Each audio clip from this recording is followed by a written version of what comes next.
Di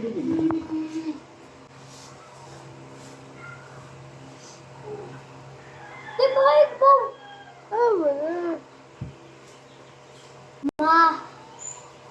Maagang gumising si Pamela.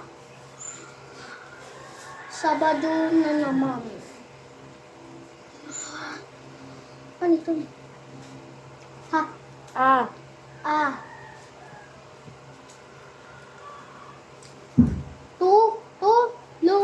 Tulungan ko.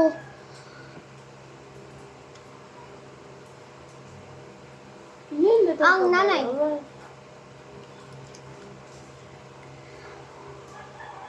Sa mga gawaing bahay.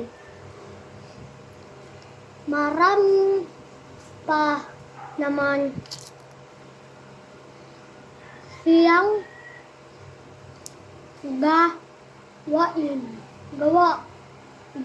ginagawa.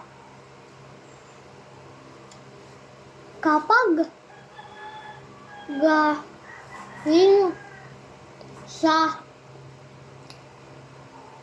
palengke, sabi ni Pamela, pagkakain ng almusal, naglinis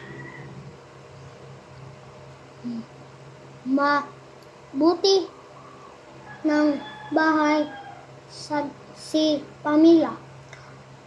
Mabilis niyang iniligpit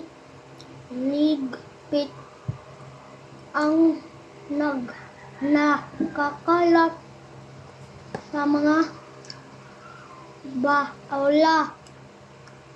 roan sa sala. Maingat niyang pinunasan ang mga bintana at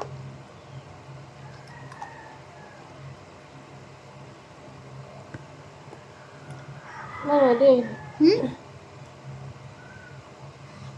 sahig.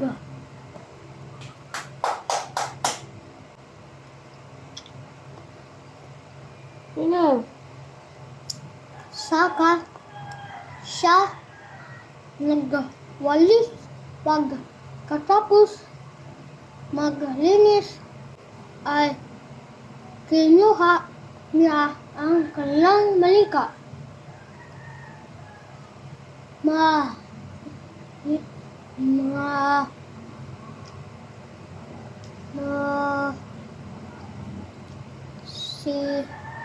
Sigla niyang lumabas ng bahay. Halika, Rosella, maglaro na tayo. Mayang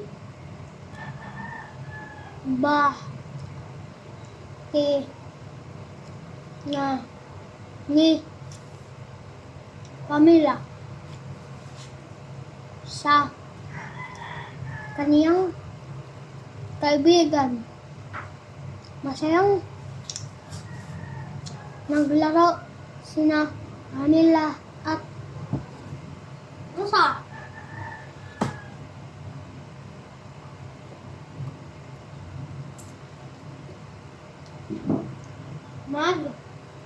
Magtulungan tayo. Papasok. Nasa paaralan. Papasok na ng paaralan ng tatlong mag-aaral. Nakita nila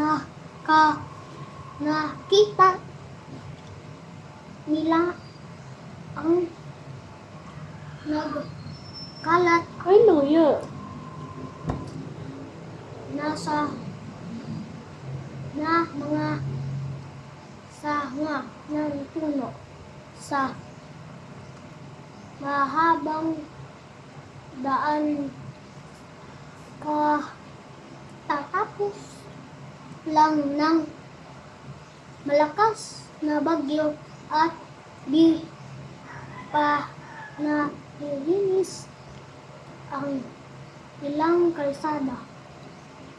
Pagdating sa paaralan, gayon din ang kaniyang kanilang nakita maputi ang silid at mabuwis ang pader ng nagkalat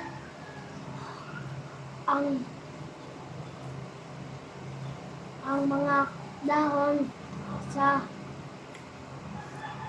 buong paligid.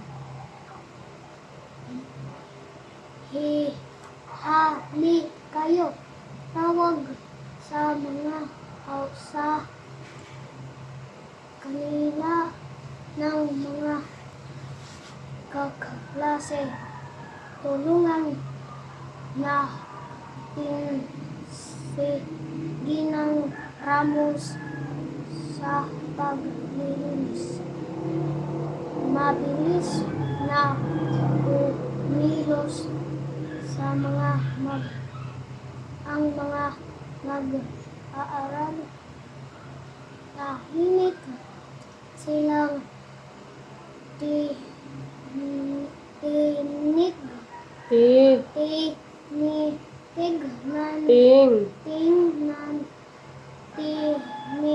Tinignan ni Ginang Ramos. Maraming salamat mga bata. Natatapos agad ang gawain kong nagtutulungan sa bini.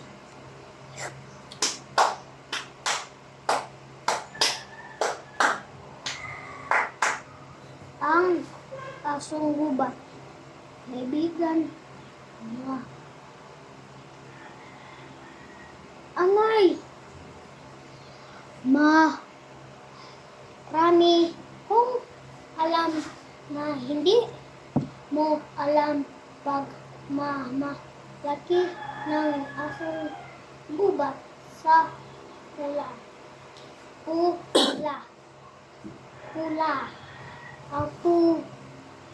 pusa.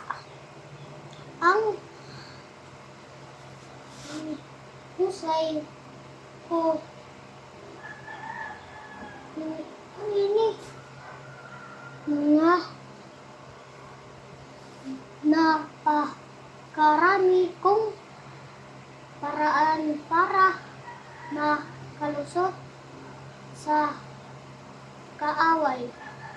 Madali ko silang maliligaw.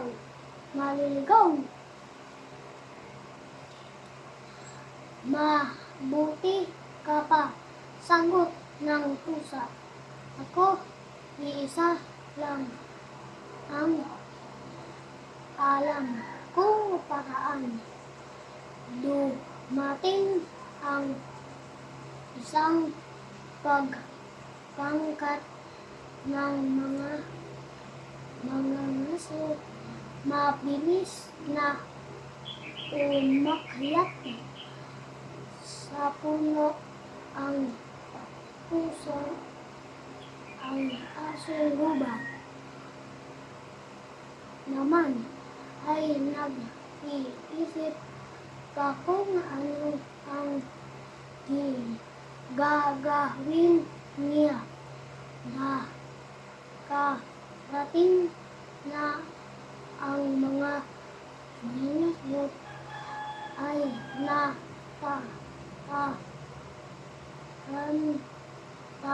pa sa pagtakas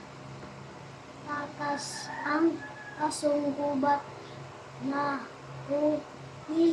tayo, tayo tuloy siya. Nila siya patungo sa kanyang kamatayan.